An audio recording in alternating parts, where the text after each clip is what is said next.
that need help, right? We had about 3,000 children identified prior to the flood, and now we're still waiting for our good estimates for how many kids we have along with the flood. One of the other things we're doing too as an organization is we're helping identify families who have been displaced from their homes, families with school-age children, Right. either temporarily displaced or permanently displaced, because we work within the guidelines of the federal McKinney-Vento Act, and that act in a disaster or homelessness also provides for school continuation for kids. So let's say you were living in Roseville, you flooded in Roseville, now you're living doubled up with grandparents in Fraser. The McKinney-Vento Act will help get the kids back with their cohort back to their school in Roseville in that interim. Yeah. And we've reached out to probably, I would say, about 500 displaced children total, just through some real basic social media efforts. Yeah, and that's probably the tip of the iceberg. I mean, I'm sure that's, working hard on your behalf there, but the point is there's a lot of need out there. Yeah, and we know that, if you're busy cleaning your basement or moving your stuff around, you're probably not playing too much on social media. So we're trying to explore other ways, to get that message out there to families, Right. to contact us, because we can help if you have been displaced. That's Well, right. and school's not that far off. I mean, we're just a couple weeks away from school. I'm sure in addition to wanting to help people, you still need more supplies and cash always. We need supplies. Lately I've been saying backpacks are nice, but backpacks are like kind of giving the kid dessert before dinner.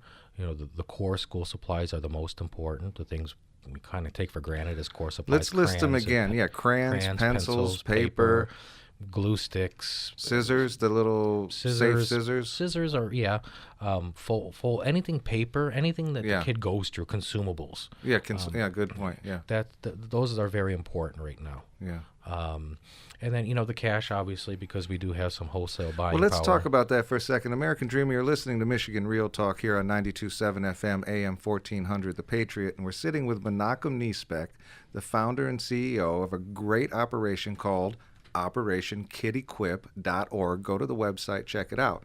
For years now, 10 years now, Menachem, you've been helping families who are dealing with poverty get the ammunition to fight back against that wave of poverty in their life and help the kids get a foothold with an education, a foothold to a future. Yes. Rewriting futures through helping kids with school supplies, books, hygiene items, and things that will help their holistic experience become more normalized. And here we got this flood situation. I mean, this is on top of, problems, right? But say again, let's say this clearly. Dreamer, this is why you live in a community. This is why you've been working your life to, survive and thrive, so that you can have something to offer your community. And quite frankly, and I don't mean to be brazen about it, money goes further than any one box of crayons or 25 box of crayons, and here's why. Because with your connections, Menachem, talk about how you're able to use a dollar in a way that, I'm not frankly able to use it. You can get more for the money.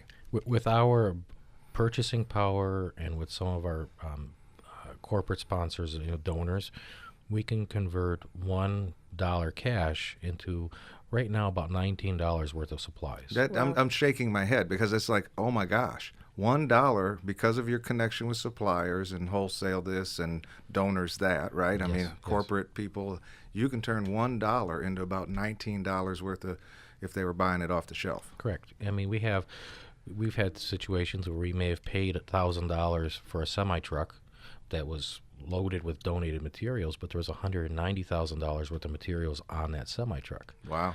So, it does go a long way. We are working with some of our bigger relief partners right now to say, hey, what can we do? But that process is just a little bit slower, and so we probably won't even see those incoming donations until maybe late September, which, in my opinion, in a certain sense, for back to school, it's already too late. We Well, can that's still give it, but it's too late. Well, God bless the big corporations that are able to do big things like that, and I'm not mad at them, but the point is they're big and a little bit slow, right? I mean, it's just the wheels turn slowly in those situations. Yes. Get them turning. Let's get them turning. Late September is better than not at all. However, You, American Dreamer, your individual, what makes life good really? Your ability to get out of your lazy boy chair, turn off the Tiger game for a minute, go get involved with what's happening in your community right now and make a difference. And you know what? You can call your neighbor.